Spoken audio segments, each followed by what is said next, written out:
Buenos días, hermanos, que el Señor les bendiga. Les quiero pedir que en esta mañana me acompañen con una oración para poder empezar el estudio. Amado Dios, te damos gracias por que podemos estar aquí reunidos en tu nombre, Señor. Gracias porque nos permites congregarnos. Gracias por la bendición que tenemos de ver a nuestros hermanos, Señor, a algunos que no habíamos visto en bastante tiempo, Señor, y gracias por esa bendición de tenerles aquí. Te pido también por nuestros hermanos que todavía no pueden congregarse por las restricciones, Señor, y que tú les tengas con bien en sus casas, Padre Santo, y que seas tú hablando a ellos igual que a nosotros, Señor, que tu palabra que tienes para nosotros en esta mañana entre a nuestros corazones y se haga una realidad en nuestras vidas, Padre Santo. Te agradezco por eso, te agradezco por este día, Señor, en que podemos descansar en ti, Señor, dejar de lado nuestras preocupaciones, nuestras cargas y estar contigo, Señor bendito. Te agradecemos. Todas las cosas que están pendientes, Señor, afuera, las ponemos en tus manos, Señor, y descansamos en ti en este día. Y permítenos alabarte, honrarte y gozarnos en tu presencia, Señor. Te agradezco en el nombre del Señor Jesucristo. Amén. Ya. A ver, mis queridos hermanos, en este estudio, en el día, el estudio 2 de este folleto, igual que pasó la semana pasada, no les voy a dar los días de la semana de acuerdo a lo que están, el orden que están en los libros de nuestras Biblias, sino a un orden cronológico de los hechos que estaban pasando, ¿ok? Para que nos ubiquemos un poco, ¿ya? Entonces el tema de hoy se llama libertad para adorar y realmente es algo que, como nos ha pasado a nosotros en estos 2 años, no nos damos cuenta necesariamente lo increíble y lo maravilloso que es tener una libertad para adorar al Señor hasta que la perdemos, ¿no? Y en este tiempo hemos visto eso, más que nunca, al menos en mi tiempo de vida, ¿ya? Que por primera vez nos enfrentamos con restricciones, con limitaciones, con quién puede entrar, quién no puede entrar, cuántos minutos, y resulta que teníamos esta maravilla y ni siquiera nos dábamos cuenta que la teníamos. Entonces, yo creo que es un tema súper apropiado para ahora y vamos a empezar con este estudio de la libertad para adorar, ¿ya? Sigamos. Les he puesto una línea de tiempo un poco para que nos ubiquemos cómo están pasando las cosas. ¿Por qué? Porque, como les dijo Fabián la semana pasada, el orden en que se encuentran los libros del Antiguo Testamento en nuestras Biblias no es un orden en que pasaron cronológicamente las cosas, sino que se determinó, voy a decir casi aleatoriamente, la importancia del orden en que debían estar los libros, ¿ya? Entonces, por eso es que usted empieza, por ejemplo, con Esdras al regreso del exilio y termina con los últimos libros antes de que se vayan y cómo es esto, y primero tengo los que regresaron, luego antes de que se vayan, y luego cuando volvieron y salieron. Entonces es un poco confuso si seguimos el orden en que está la Biblia, pero por eso les he puesto aquí esta línea del tiempo de dónde es la situación en la que nos encontramos nosotros. Miren, quiero mostrarles en la parte de arriba tenemos primero Isaías, que en nuestras Biblias está después, ¿cierto? Después Jeremías. Después tenemos que Daniel y Ezequiel, Daniel es llevado a Babilonia y después aparece Nabucodonosor, y donde empieza esa línea, no sé qué color decir, media color oliva o no sé ni qué color, pero empieza ahí el cautiverio judío en Babilonia y ahí son los 70 años, hasta que cae Babilonia ante los medos y los persas y se permite que los judíos cautivos regresen. Entonces nosotros, a pesar de que nuestras Biblias no están en ese orden, estamos ahora en esta parte de la historia acá, cuando ya están regresando, ¿ok? Están reconstruyendo el templo porque ya se destruyó. Están regresando porque ya estaban en Babilonia. Entonces, a pesar, como les digo, tomemos en cuenta que no está en orden cronológico nuestros libros para que sepamos. Vamos a la siguiente. Les he puesto Ageo. Como sabemos, Ageo está casi al final del Antiguo Testamento en nuestras Biblias, pero Ageo ocurre antes de Esdras, ya que nos tocaba leer también esta semana. Entonces, Ageo, la fecha aproximada es que es escrito en el 520 a.C., lo escribe Ageo en Judá, y en el orden histórico va después de Daniel. Entonces, para que tengan una idea como dónde estamos, después de Daniel, por ahí, ¿ya? Entonces, eso es lo que sucede en Ageo. Entonces, vamos ahora sí al pasaje de esta semana, del pasaje del jueves, que era Ageo 1, ya teniendo en cuenta en dónde estamos hablando de la línea del tiempo para poder comprender mejor los detalles de esa historia. Continuemos, por favor. Ya, les voy a leer en la versión NBI Ageo 1. El día primero del mes sexto del segundo año del rey Darío, vino palabra del Señor por medio del profeta Ageo a Zorobabel, hijo de Salatiel, gobernador de Judá, y al sumo sacerdote Josué, hijo de Josadac. Así dice el Señor Todopoderoso: este pueblo alega que todavía no es momento apropiado para ir a reconstruir la casa del Señor. También vino esta palabra del Señor por medio del profeta Ageo: ¿acaso es el momento apropiado para que ustedes residan en casas lujosas mientras que esta casa está en ruinas? Así dice ahora el Señor Todopoderoso: reflexionen sobre su proceder. Ustedes siembran mucho, pero cosechan poco. Comen, pero no quedan satisfechos. Beben, pero no llegan a saciarse. Se visten, pero no logran abrigarse. Y al jornalero se le va su salario como por saco roto. Así dice el Señor Todopoderoso: reflexionen sobre su proceder. Vayan ustedes a los montes, traigan madera y reconstruyan mi casa. Yo veré su reconstrucción con gusto y manifestaré mi gloria, dice el Señor. Ustedes esperan mucho, pero cosechan poco. Lo que almacenan en su casa yo lo disipo de un soplo. ¿Por qué? Porque mi casa está en ruinas, mientras ustedes solo se ocupan de la suya, afirma el Señor Todopoderoso. Por eso, por culpa de ustedes, los cielos retuvieron el rocío y la tierra se negó a dar sus productos. Yo hice venir una sequía sobre los campos y las montañas, sobre el trigo y el vino nuevo, sobre el aceite fresco y el fruto de la tierra, sobre los animales y los hombres y sobre toda la obra de sus manos. Ya, sigamos. Creo que había esto. Ya. Zorobabel, hijo de Salatiel, el sumo sacerdote, y Josué, hijo de Josadac, y todo el resto del pueblo obedecieron al Señor Dios, es decir, obedecieron las palabras del profeta Ageo, a quien el Señor su Dios había enviado. Y el pueblo sintió temor en la presencia del Señor. Entonces Ageo, su mensajero, comunicó al pueblo el mensaje del Señor: yo estoy con ustedes. Y el Señor inquietó de tal manera a Zorobabel, hijo de Salatiel, gobernador de Judá, y al sumo sacerdote Josué, hijo de Josadac, y a todo el resto del pueblo, que vinieron y empezaron a trabajar en la casa de su Señor, de su Dios, el Señor Todopoderoso. Era el día 24 del mes sexto del segundo año del rey Darío. Ya, aquí en este pasaje tenemos tantas cosas. En mi opinión, este es uno de los pasajes que todos nosotros deberíamos guardar en nuestra mente y en nuestro corazón cuando nos preguntamos qué es lo que está pasando con las finanzas de mi vida. ¿Ya? ¿Por qué? Porque aquí el Señor no les está diciendo: realmente ustedes no tienen dinero porque son unos vagos. No, eso no está diciéndoles para nada, para nada. Aquí estamos viendo que el Señor está hablando a personas que sembraban, y no sembraban un poco, sembraban bastante, trabajaban bastante, ¿no? Se esforzaban por estas cosas, ¿no? Estaban tratando de identificar, de edificar sus propias casas. No es que estaban despilfarrando el dinero en fiestas, en ridiculeces. No. Era gente que quería edificar sus casas, que estaba trabajando. Y nos habla de trabajos honrados, nos habla de sembrar, nos habla de cosechar, nos habla de todas estas cosas. ¿Y qué estaba pasando? ¿No? Dice que siembran, y uno siembra, yo no sé mucho de agricultura, pero siembra una cantidad y espera, de acuerdo al tamaño, cosechar una cierta cantidad. Y resulta que ellos sembraban y no salía lo que esperaban, ¿ya? Y comían y no era una comida que les saciaba. Se vestían y no se abrigaban, ¿no? Y esto es una de las cosas más tristes que me parece, porque nos habla de que recibían su salario. ¿Qué es el salario? Es la paga justa por el trabajo que hicieron. No es que era un dinero robado, no es que era nada de esto, era el pago justo por el trabajo que habían hecho. Si es que era un jornal, era por un día, o el pago que haya sido. Y llegaban, y dice aquí que cosechaban como en saco roto. Aquí en Quito diríamos la plata se le hace agua, ¿ya? Entonces, eso les estaba pasando. ¿Y qué es lo que está pasando? El Señor les dice: a ver, ¿Por qué están pasando por esta situación? ¿Por qué es que trabajan y no funciona?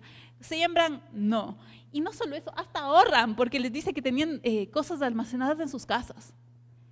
Trabajan, ahorran, se esfuerzan, llevan el sueldo a la casa, no se gastan el dinero en tonterías y se les hace agua a la plata. ¿Qué es lo que está pasando? Y aquí les da una respuesta que creo que todos debemos tomar en cuenta. No solo era para el tiempo de Ageo, es para todos nosotros. ¿Por qué les está pasando esto? Porque ustedes están ocupados de edificar su casa, no que eso esté mal, pero están ocupándose de edificar su casa antes de edificar la casa del Señor, que en ese momento se encontraba en ruinas. ¿Qué está pasando a nosotros? Nosotros estamos viviendo por una época en que no solo aquí, no solo en la congregación del Evangelio Eterno, sino en general, la iglesia del Señor después de la pandemia ha quedado completamente golpeada. Nosotros tal vez aquí no hemos sentido porque el Señor ha tenido una misericordia increíble con nosotros de darnos para todas las cosas y seguir adelante con las actividades, con las canastas, con Caspigasí, con las prédicas, pero muchos de nuestros hermanos han tenido que cerrar las puertas de las congregaciones porque ya no alcanzaba el dinero. ¿Y qué está pasando ahora con la iglesia? La iglesia está golpeada. Yo no creo que llegaría al punto de como estaban en Ageo, que decir el templo está en ruinas, pero está golpeada. Y las personas todos pasaron. O sea, el templo se destruyó cuando fueron a Babilonia y las casas de ellos se destruyeron cuando fueron a Babilonia. Todos tenían que reconstruir. No es que era mentira, no es que las casas de ellos estaban perfectas cuando regresaron del exilio y el templo destruido. No, era verdad que necesitaban reconstruir sus casas, era cierto, igual que nosotros ahora. Es verdad que todos tienen que reconstruir sus negocios, su economía, sus ahorros, todo eso es verdad. Pero nunca va a ser suficiente, ni les va a ir bien, ni nos va a ir bien, si no reconstruimos primero las cosas del Señor. Eso es lo que nos manda el Señor. ¿Qué está pasando? No está diciendo, vean, les falta porque no buscan un segundo trabajo o un tercer trabajo en el caso que sea necesario. No es que nada, no están poniendo las cosas del Señor primero. Y eso le estaba pasando al pueblo del Señor en estos tiempos de Ageo. Y miren, nos dice que la profecía le llega a Ageo en el día 1 del mes 6 del año 2 del reinado de Darío. ¿Y por qué les especifico esto? Porque en unas partes aquí, por ejemplo, nos habla de los meses en cuanto al reinado de Darío, y en Esdras nos habla de los meses a partir de cuando llegaron del exilio. Entonces, no pensemos que se contradice la historia, sino que está utilizando dos diferentes referencias de tiempo. Ya. Entonces, el Señor les dice, o sea, yo me imagino como un padre, no es que me guste mandarles una sequía, pero es por culpa de ustedes que hay sequía. Les dice, la sequía es por culpa de ustedes, porque ustedes dijeron, primero vamos a reconstruir nuestras casas, cuando nuestras casas estén lindas, hermosas, preciosas, ahí veremos qué pasa. Y ¿saben qué? Cuando uno no decide intencionalmente dedicarse a las cosas del Señor, nunca va a sobrarles el tiempo en la vida como para dedicarse. Una vez que ya, no sé, que ya sea adulto, que ya me gradué del colegio, de la universidad, de la maestría, cuando mis hijos crezcan, cuando mis hijos salgan de la universidad, cuando mis nietos salgan de la universidad, y así podemos pasar toda la vida. Si no somos intencionales en dedicarnos a las cosas del Señor, no es que algún día va a decir, ahora ya que no tengo nada que hacer, parece que me sobra el tiempo y voy a dedicarme. No es así. Y eso es lo que le estaba pasando al pueblo. Ellos tenían razones legítimas para hacer lo que estaban haciendo, pero no eran las correctas. Sus prioridades no eran las correctas. Y aquí es importante que se ponen de acuerdo estos dos nombres se nos mencionan en varios recuentos de esta historia de la reconstrucción del templo, que son Zorobabel, que era el gobernador de Judá, y Josué, que era el sumo sacerdote en ese momento. Miren, tanto para los líderes civiles como para los líderes religiosos, ¿no? Le dijo, bueno, Josué, tú que eres sumo sacerdote, tú dedícate, y tú, Zorobabel, sigue nomás con tu vida, ¿no? Tanto a la parte civil como a la parte religiosa les dijo que primero se tenían que ocupar de la reconstrucción del templo, ¿ya?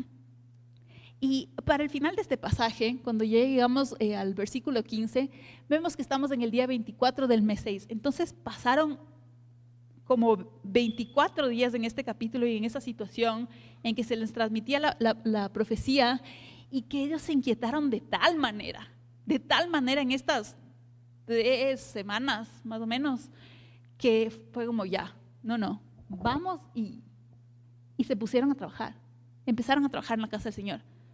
3 semanas es relativamente corto tiempo. O sea, si el Señor nos llamaría y todos nosotros entraríamos en acción de lo que nos ha llamado a hacer en 3 semanas, sería una maravilla. ¿Ya? Pero muchas veces esperamos meses, años, décadas para decir, Señor, esto es lo que quieres que haga, entonces voy a hacer. ¿Okay? Entonces tomemos en cuenta, porque a pesar de que las circunstancias son completamente diferentes, la situación de la casa del Señor, de las iglesias alrededor del mundo, es así. Es una situación después de un gran golpe, como ha sido esta pandemia. Y guerras y leyes y cada cosa más sorprendente que la otra. Pero bueno, eso es lo que está pasando en Ageo 1. Ahora vamos al 2. ¿Ya? El 2 empieza... Continúe, por favor. Sí, exactamente. El 2 empieza aquí, en el día 21 del mes 7. Entonces leamos, ¿ya? El día 21 del mes séptimo vino palabra del Señor por medio del profeta Ageo. Pregunta a Zorobabel, hijo de Salatiel, gobernador de Judá, al sumo sacerdote Josué, hijo de Josadac, y al resto del pueblo: ¿queda alguien entre ustedes que haya visto esta casa en su antiguo esplendor? ¿Qué les parece ahora? ¿No la ven como muy poca cosa? Pues ahora ánimo, Zorobabel, afirma el Señor. Ánimo, Josué, hijo de Josadac, tú eres el sumo sacerdote. Ánimo, pueblo de esta tierra, afirma el Señor. Manos a la obra, que yo estoy con ustedes, afirma el Señor Todopoderoso. Y mi espíritu permanece en medio de ustedes conforme al pacto que hice con ustedes cuando salieron de Egipto. No teman, porque así dice el Señor Todopoderoso: dentro de muy poco haré que se estremezcan los cielos y la tierra, el mar y la tierra firme. Haré temblar todas las naciones. Sus riquezas llegarán aquí, y así llenaré de esplendor esta casa, dice el Señor Todopoderoso. Mía es la plata y mío es el oro, afirma el Señor Todopoderoso. El esplendor de esta segunda casa será mayor que el de la primera, dice el Señor Todopoderoso. Y en este lugar concederé la paz, afirma el Señor Todopoderoso. Y de ahí nos saltamos unos pocos versículos y pasamos al 15. Nos dice: ahora bien, desde hoy en adelante reflexionen. Antes de que ustedes pusieran piedra sobre piedra en la casa del Señor, ¿cómo les iba? Cuando alguien se acercaba a un montón de grano esperando encontrar 20 medidas, solo hallaba 10. Y si se iba al lagar esperando sacar 50 medidas de alteza del mosto, solo sacaba 20. Herí sus campos con quemazón y con plaga y con granizo, toda obra de sus manos. Pero ustedes no se volvieron a mí, afirma el Señor. Reflexionen desde hoy en adelante, desde el día 24 del mes noveno, día en que se colocaron los cimientos de la casa del Señor. Reflexionen. ¿Queda todavía alguna semilla en el granero? ¿Todavía no produce nada la vid ni la higuera, ni el granado, ni el olivo? Pues a partir de hoy yo los bendeciré. Ya. Entonces aquí tenemos, a mí me parece una cosa increíble, como el Señor dice: a ver, ¿qué día es hoy? Casi. A partir de hoy, anoten, yo les bendeciré. ¿Por qué? Porque ellos, como vimos en el día 24 del mes 6, empezaron. Y como teníamos en el pasaje que nos tocaba leer en Esdras, lo primero que se hizo fue colocar el altar. Pero se colocó el altar y ahí quedamos, ¿no? O sea, porque ya pues, o sea, ya había donde hacer los sacrificios, ya qué más, ¿no? Como nosotros podemos decir: bueno, ya hay alguien que predique, ya hay alguien que dé el estudio, ya estamos, ¿no? No. El Señor a cada uno nos ha llamado a tener funciones diferentes en su pueblo, ¿ya? ¿Cuáles son esas funciones? Miren, empezando por las cabezas, Zorobabel, Josué, ellos sabían, ¿no? No le dije: bueno, pueblo, cada uno vaya y reconstruya como cada uno le parezca. No, sujetos a las autoridades, por supuesto, porque eran las autoridades designadas por Dios, pero ¿cómo? Manos a la obra, así, ¿cómo? Haciendo las cosas. Entonces, miren, en este día 21 del mes 7, cuando empieza este capítulo, esta porción de Ageo 2, se hace una pregunta que nos dice: ¿Queda alguien que haya visto el templo como fue antes? ¿Y cuántos años tenía que tener esta persona? Mínimo, a ver, si estuvieran en el exilio 70 años, mínimo 71 ya, para que se acuerde, un súper bebé que se acuerda todo, ya, unos 72, 73, más de 70 años evidentemente, para que tenga en su mente memoria de cómo fue el templo en su antiguo esplendor. Y yo pienso que es una cosa, cuando se va a construir algo nuevo, al menos ahora, pensamos que los que están listos para contribuir en algo a lo nuevo son los jóvenes, las próximas generaciones, el futuro de la patria, ¿ya? Pero en este caso decimos, ¿hay alguien que sabe cómo era esto antes?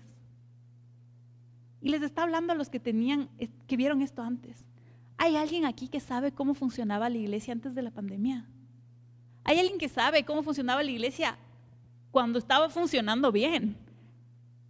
Y tal vez no tengamos que regresar a ver a los niñitos para que nos digan eso, sino los adultos.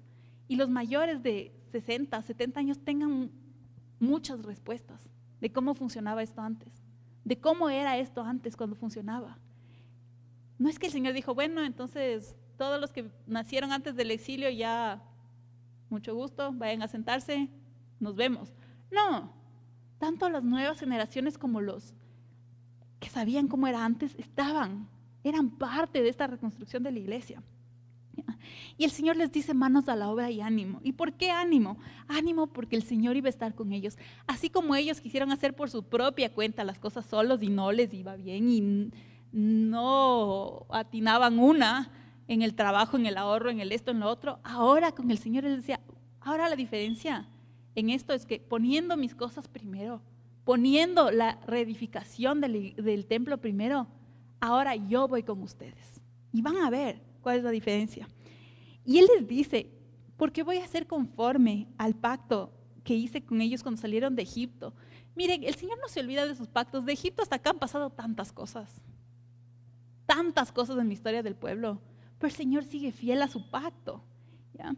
Y como ustedes recuerdan, cuando salieron de Egipto, las personas de Israel pidieron y las personas de Egipto les dieron joyas, les dieron dinero, les dieron un montón de cosas.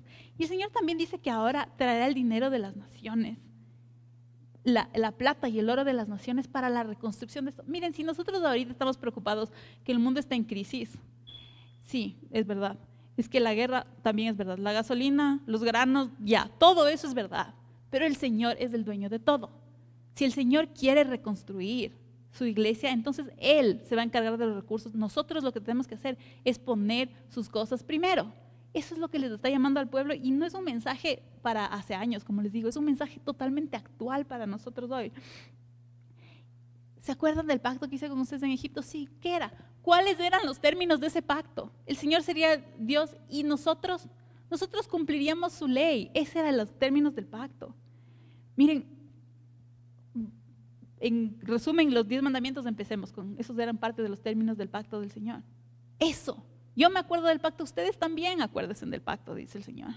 ¿Ya? ¿Por qué les digo esto? Porque muchas veces oímos esto, mío es el oro y mío es la plata, dice el Señor, y decrete lo que sea. No, no tiene nada que ver con usted decrete, sino obedezca. Obedezca, primero poner las cosas del Señor, estar en la obra del Señor, en lo que Él le diga que usted haga, no en lo que a usted se le ocurra, en lo que Él le diga que usted haga, sujeto a sus autoridades, y ahí el Señor dice, entonces de la plata no te preocupes. ¿Ya? Eso me encargo yo. Dios iba a mover, como dice aquí, iba a conmover las cosas, lo que sea necesario mover, para que lleguen los recursos. Porque finalmente Él es el dueño de todo, incluyendo la plata y el oro, no solo de la plata y el oro. Y nos dice una cosa en que los mayores eran los que iban a poder dar testimonio de esto, que dice, el esplendor de la casa que ahora van a ser reconstruida va a ser mayor que la anterior. ¿Quiénes podían dar fe de eso? ¿La colección fotográfica que tenían por ahí? No, los mayores. El testimonio de ellos les iba a decir, sí, lo que el Señor dijo es verdad. Miren, yo conocí el templo cuando era pequeño y ahora está así. Eso es mayor que lo anterior. El Señor cumplió. Ellos eran puestos como testimonio también para esta reconstrucción. ¿Ya? Y no nos pedía que leamos desde el 10, pero el versículo 10 nos indica el paso del tiempo. Estamos al inicio en el 2.1, en el mes 7, día 21. Ahora en el capítulo 10, en esta segunda parte que vamos a leer, estamos en el día 24 del mes 9. Un poquito más de 2 meses han pasado, desde la primera parte hasta la sección 2, que es la que tenemos desde el 15 al 19. Pues volverle a la parte del 15 al 19, porfa. Ya. Entonces ahí les dice, miren, quiero que se pregunten a ustedes mismos. En este punto tenían como 2 meses desde que les llamó, y un poco más, y como un mes más, como 3 meses desde que inició esta profecía de Ageo. ¿Cómo les iba antes de que empezaran a dedicarse a las cosas del Señor? Reflexionen. Y es algo que podemos hacer todos nosotros. Antes de que ustedes pongan las cosas del Señor primero, el trabajo de la casa de Dios primero, ¿cómo les iba? Reflexionen. Ya, entonces ahora, ¿cómo les va? Dice el Señor. ¿Cómo les está yendo ahora? ¿No? Sí, es verdad que cuando no ponían las cosas del Señor primero y estaban dedicados a edificar solamente sus propias casas, pasó esto, les hirió sus campos, les hirió con plaga, granizo, todo lo de la obra de sus manos no salía bien, ¿ya?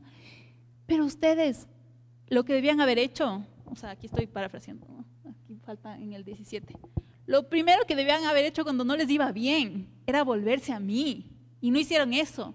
Hicieron tal vez otro trabajo, un mejor sistema de ahorro, un nuevo emprendimiento, ¿ya? Lo que en esta época sí da dinero, lo que quiera que sea eso para cada una de nuestras épocas, ¿no? Siempre hay alguien que dice, no, ahora en esto sí te va a ir bien, ¿ya? No, les dice, porque yo estaba contra ustedes estaban contra mí, no estábamos de buenas, no estábamos en los mismos términos. Ustedes estaban haciendo por su cuenta lo que les parecía y no les iba bien. Pero ahora, recuerden, tomen en cuenta esta fecha, desde que decidieron y empezaron a hacer las cosas de la casa del Señor, ¿cómo les va ahora? Reflexionen, ¿ya? Dice, a partir de hoy yo te bendeciré, y yo tengo la certeza de que cuando el Señor dice algo, Él lo cumple. Y esto también lo dice para nosotros. Miren, cuando ustedes dejen de preocuparse primero de su casa y de su trabajo y de cómo no les va bien y de que por más que trabajan parece que no pasa nada, y se dediquen a las cosas del Señor, van a ver un cambio total. Y realmente yo les puedo decir, no tiene nada que ver con cuánto ganen de sueldo, con cuál sea su ocupación económica, no tiene nada que ver, no tiene que ver con la crisis nacional o internacional o mundial o la no crisis o la subida de la bolsa de valores o la caída, no tiene nada que ver, porque el Señor está con nosotros. Y si Él va a bendecir nuestros trabajos, nuestras manos, entonces, ¿qué más podemos querer? ¿Ya? Entonces, continuemos, por favor, ahora sí. Pasemos de Ageo y ahora vamos a Esdras. Les he puesto Esdras es después, obviamente, como por eso les dije que primero ahora vamos a Esdras, que fue escrita aproximadamente en el 457 al 444 antes de Cristo. ¿Ya? Y en el orden histórico va después de Ageo y después de Zacarías, para que nos ubiquemos cómo están yendo las cosas, ¿no? En los hechos. Continuemos. Ya. Entonces el domingo teníamos la tarea de leer Esdras 3, 8 al 13, y ya voy a apurarme porque se me acaba el tiempo. Ya. Leamos lo que dice Esdras 3, 8 al 13. Dice, Zorobabel, hijo de Salatiel, y Jesuá, hijo de Josadac, junto con el resto de sus parientes que eran sacerdotes y con los levitas y con todos los que habían regresado del cautiverio, comenzaron la reconstrucción del templo en el mes segundo del segundo año de haber llegado a Jerusalén. Por eso les digo, no es del rey Darío, sino de haber llegado a Jerusalén. ¿Ya? A los levitas mayores de 20 años les encomendaron la tarea de supervisar las obras del templo del Señor. Continuemos. Entonces Jesuá, junto con sus hijos y hermanos, y Cadmiel y sus hijos, que eran descendientes de Odavías y descendientes de Jenadab y sus hijos y hermanos que eran levitas se unieron para supervisar a los obreros que trabajaban en el templo de Dios. Cuando los constructores echaron los cimientos del templo del Señor, los sacerdotes llegaron con sus vestimentas sagradas y los levitas descendientes de Asaf con sus platillos ocuparon su lugar para alabar al Señor, según lo establecido por David, rey de Israel. Continuemos. Ya, hasta ahí estamos. Ok. ¿Qué es lo que pasaba? Entonces estamos en el segundo mes del segundo año desde que llegaron. ¿Okay? ¿Y qué es lo que está pasando? Miren, como les dije antes al inicio, como dice el mismo libro de Esdras, lo primero que hicieron es reconstruir el altar. ¿Ya? Entonces reconstruyeron el altar y una vez que reconstruyeron el altar estaba como habilitado, por decirlo así, el espacio para hacer los sacrificios diarios y luego para celebrar las fiestas de otoño que empezaron por la fiesta de enramadas, ¿no? de cabañas. Empezaron por ahí, pero ahí quedó básicamente, ¿ya? Entonces, como les estaba como, no es que no hicieron nada por el templo, ¿no? Sí salieron, a ver, ¿por qué salieron de Babilonia? Con la orden de ir a hacer ¿qué? De ir a reconstruir el templo, ¿ya? Esa fue la razón, el motivo por el que fueron permitidos a salir de Babilonia. No fue porque, qué lindo, ya pasaron 70 años, váyase. No, o sea, salieron por esto, pero, o sea, algo sí hicieron. El altar sí se levantó, ya. Pero eso no era reconstruir el templo, poner el altar no era reconstruir el templo. Entonces, en este espacio, cuando ellos están ahí listos, entonces, para poner las manos a la obra, se asignó tareas. Entonces a los levitas mayores de 20 años, se les encomendó supervisar la obra, ¿ya? Y esto tenemos que tener en cuenta porque luego leemos la parte de Apocalipsis y aquí es súper específico en Esdras que vimos la semana pasada, pero si ustedes ven el capítulo 1, ¿quién básicamente calificaba y quién no calificaba para ser parte de esto? Se buscó y se indagó el linaje de quién estaba voluntariándose, por decir así, para servir, y era así como, verás, tú si eres levita y sí dices que él es tu papá, pero realmente no podemos probar tu linaje, vente para casito, ¿no? A un ladito, por favor. ¿Ya? Entonces en eso estaban. ¿Por qué? Porque esa era la orden en ese momento. Esa era la orden de que específicamente ellos, los levitas, aquí nos dice Jesuá, en el otro nos dice Josué, pero igual, o sea, es una traducción del mismo nombre, y aquí están los hijos y todos los que eran levitas se unieron para hacer esto y tomaron sus funciones, ¿no? Y una vez que estaba el altar ya podían hacer los sacrificios, pero una vez que se construyeron los cimientos ya podía haber alabanza, ¿ya? Entonces construyeron, sí, y ya no podía, ya había alabanza. Entonces dice, todos daban gracias al Señor desde el 11, todos daban gracias al Señor y aún le cantaban esta alabanza: Dios es bueno, su gran amor por Israel perdura para siempre. Y todo el pueblo alabó con grandes aclamaciones al Señor, porque se habían echado los cimientos del templo. Muchos de los sacerdotes, levitas y jefes de familia que eran ya ancianos habían conocido el primer templo, prorrumpieron en llanto cuando vieron los cimientos del nuevo templo, mientras muchos otros gritaban de alegría, y no se podía distinguir entre los gritos de alegría y las voces de llanto, pues la gente gritaba a voz en cuello y el ruido se escuchaba desde muy lejos. Es una escena a la vez conmovedora, alegre, triste, o sea, es una mezcla de emociones tan grande lo que está pasando aquí, es realmente conmovedor. Yo me imagino las personas que vieron el templo y vieron cómo fue destruido. Y ver que ahora el Señor cumplía y estaba nuevamente levantándose.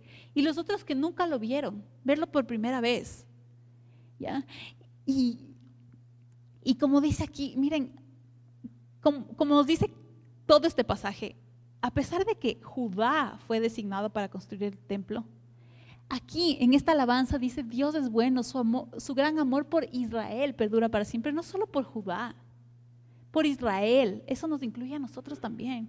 Su amor por nosotros también perdura para siempre. No es solo por la tribu de Judá y pedazo de Benjamín que estaban en ese momento, ni solo por los levitas que sí podían probar su linaje. Es por todos, incluyéndonos a nosotros, ¿ya? Entonces, imagínense, yo me imagino toda una cosa entre llantos y gritos y felicidad y y todo, ¿no? Podemos ser parte nosotros de la reconstrucción en este momento. Continuemos, por favor, de lo que está pasando ahora, ¿no? Porque ahora nadie tiene que probar su linaje, ni su ascendencia, ni su nada, ¿ya? Gracias al Señor Jesús, con lo que vemos en Apocalipsis, que estaba en el día que no creo que vamos a alcanzar. ¿Quién estaba? Como nos dice ahí, toda raza, lengua, tribu, nación, todos ustedes están aptos para ser parte de esto. ¿Por qué? Porque en hecho son parte del pueblo del pacto. Vamos a Esdras 4 del 1 al 5 rápidamente. Ya. Cuando los enemigos del pueblo de Judá y de Benjamín se enteraron de que los repatriados estaban reconstruyendo el templo del Señor, Dios de Israel, se presentaron ante Zorobabel y ante los jefes de familia y les dijeron: permítanos participar en la reconstrucción, pues nosotros, al igual que ustedes, hemos buscado a su Dios y le hemos ofrecido holocaustos desde el día en que Esarhadón, rey de Asiria, nos trajo acá. Pero Zorobabel, Jesuá y los jefes de las familias de Israel le respondieron: no podemos permitir que ustedes se unan a nosotros en la reconstrucción del templo de nuestro Dios. Nosotros solos nos encargaremos de reedificar el templo para el Señor Dios de Israel, tal como lo decretó Ciro, rey de Persia. Entonces los habitantes de la región comenzaron a desanimar e intimidar a los de Judá para que abandonaran la reconstrucción. Y hasta llegaron a sobornar a algunos de los consejeros para impedirles llevar a cabo sus planes. Esto sucedió durante todo el reinado de Ciro, rey de Persia, y hasta el reinado de Darío, que también fue rey de Persia. Miren, ¿qué es lo que está pasando aquí? Para entender esto tenemos dos pasajes que nos podrían dar un contexto, que les invito a leer después en sus casas, que serían Isaías 37 y Segunda de Reyes, los capítulos 19 y 20, para ver quiénes son estos personajes. ¿Quién es este? Es Jadrón, ¿ya? ¿Quién es él? ¿Y qué tenía que ver con la salida de los utensilios del templo? ¿Quiénes eran estos que dice enemigos? ¿Y qué es lo que dijo también Ciro? El decreto que hizo Ciro en Esdras 1:3, vemos que decía que todo el que pertenezca, este era el permiso dado por el rey, que todo el que pertenezca a Judá reconstruye el templo. Y cualquier judío que se encuentre en cualquier parte del reino podía participar en esta reconstrucción, pero él les da un permiso específico. Y yo les digo esto, ¿por qué? Porque, por ejemplo, ahora me gustaría decir que todos vengan, pero los gobernantes de este país dicen que solo ciertas personas podemos venir. A mí no me gusta. Yo quisiera que todos estemos aquí, pero esa es la orden. Y en este momento esa es la orden. No podemos nosotros, porque estamos haciendo algo del Señor, irnos en contra de las autoridades que el Señor ha puesto también. Ellos no podían irse en contra del decreto que les dio Ciro. Decía solo los judíos. Y en este caso, cuando ya lean lo que les dije de Segunda de Reyes 19 y 20, van a ver cómo era esta historia con el Esarhadón, y van a ver con más razón cómo era la cosa, ¿no? Entonces, ¿qué pasó ahí? Ciro decretó que ellos reconstruían, ¿cierto? Y para que tengamos una idea del contexto, ¿cuándo pasaba esto? En el libro de Daniel, en el capítulo 1, al final del capítulo 1, nos dice que Daniel permaneció en Babilonia hasta el primer año del rey Ciro, ¿ya? Entonces vemos que nada se está contradiciendo. Todo está concordando, tanto en lo que vimos en Esdras, lo que estamos hablando de Ageo, lo que no nos ha mandado a leer, pero que también está escrito en Daniel. O sea, nada aquí se está contraponiendo. Todo nos está dando más pedazos de la historia, ¿ya? Entonces, tengamos en cuenta que muchas veces cuando alguien dice que la Biblia se está contradiciendo, realmente no está apreciando lo que implica tener testimonios oculares de diferentes puntos de vista.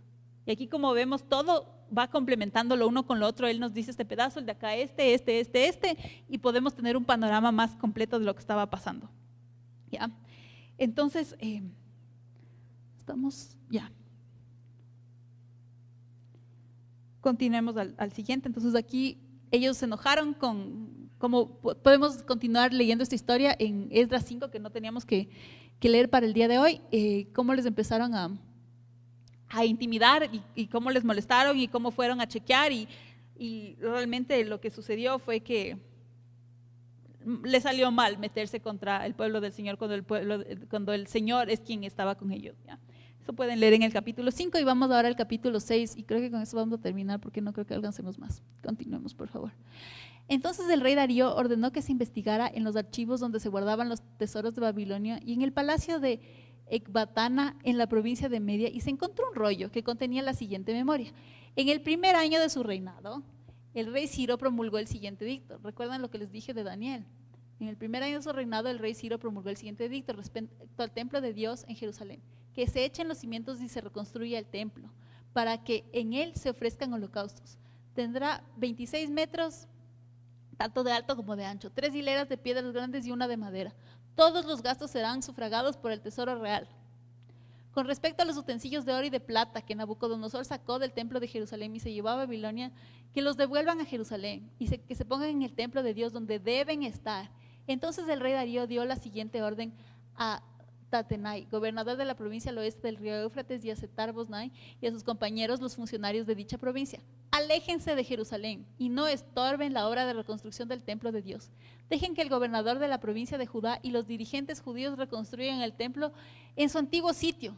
Y es más, también he decidido que ustedes deben prestarles ayuda, sufragando los gastos de la reconstrucción del templo con los impuestos que la provincia al oeste del río Éufrates paga al Tesoro Real.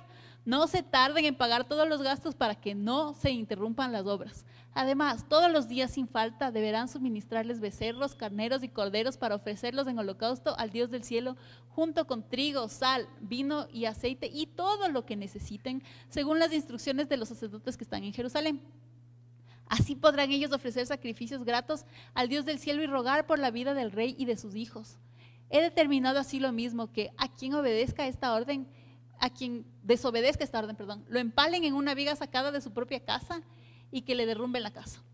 Que el Dios que decidió habitar en Jerusalén derribe a cualquier rey o nación que intente modificar este decreto o destruir este templo de Dios. Yo, Darío, promulgo este decreto, publíquese y cúmplase al pie de la letra.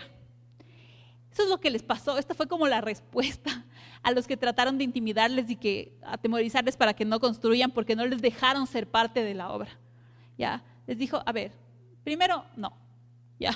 Segundo, sí está el decreto de que vayan ellos a reconstruir y que nosotros del reino, correremos con los gastos. ¿Y saben qué? De una vez ustedes van a contribuir con eso. Sus impuestos no van a venir acá, van a ir allá para que se reconstruya el templo. Y no solo eso, impuestos, el ganado que necesiten, la sal, todo lo que ellos necesiten, ustedes les van a dar. ¿Por qué? Porque eso he dicho. Ya. Entonces, miren, y él también dice algo, y ellos cuando estén reconstruyendo el templo van a orar por el rey y por sus hijos. Eso también es algo que nos queda ahora. Aunque el rey no tenga nada que ver directamente con la reconstrucción de la iglesia, nosotros estamos llamados a orar por él y por sus hijos. ¿Por qué? Porque el Señor nos ha bendecido. Y ser parte de la reconstrucción de la casa del Señor no es poca cosa. Y que el rey no nos impida hacerlo es una razón suficiente para darle gracias al Señor y para orar por ellos. Y miren, y si alguien se levanta en contra de la reconstrucción, pues es una pena, porque si el Señor nos mandó a hacer algo, Él es el que se va a encargar de retirar los obstáculos, de derribar a los enemigos o lo que sea. Y yo quiero decirles algo antes de cerrar. Bueno, espero que hayan leído el resto de los pasajes en su casa, pero hay muchos de los instrumentos del Señor que no están donde deberían estar. Ya, como dice aquí, las copas de oro y todo fueron arrebatadas del templo por Nabucodonosor. Sí, si vamos a la historia que les dije que lean, van a ver por qué. Y no es que fue porque todo el pueblo se portó tan bien que no sabemos qué habrá pasado. No, realmente el pueblo desobedeció y por eso fue destruido el templo del Señor. Pero había instrumentos que pertenecían a la casa del Señor que todavía existían. ¿Y dónde era el lugar de ellos? En el templo del Señor. Sirviendo ¿qué? La función que el Señor tenga para ellos. Si alguno de nosotros, durante la pandemia, siendo instrumento del Señor, se ha votado y ha dicho, no, es que lo que pasa es que no importa. Ya. Su lugar es donde el Señor le haya llamado a que esté. Donde sus autoridades le hayan dicho que esté. Y sujeto a las autoridades, tanto como le dije, las civiles y las eclesiásticas del pueblo que eran ahí, y de las no del pueblo como era el rey. Sujetándose a todas esas autoridades, usted debe volver a cumplir su función en la casa del Señor, donde debería estar. Que el Señor les bendiga, mis hermanos, y vamos a los anuncios, por favor.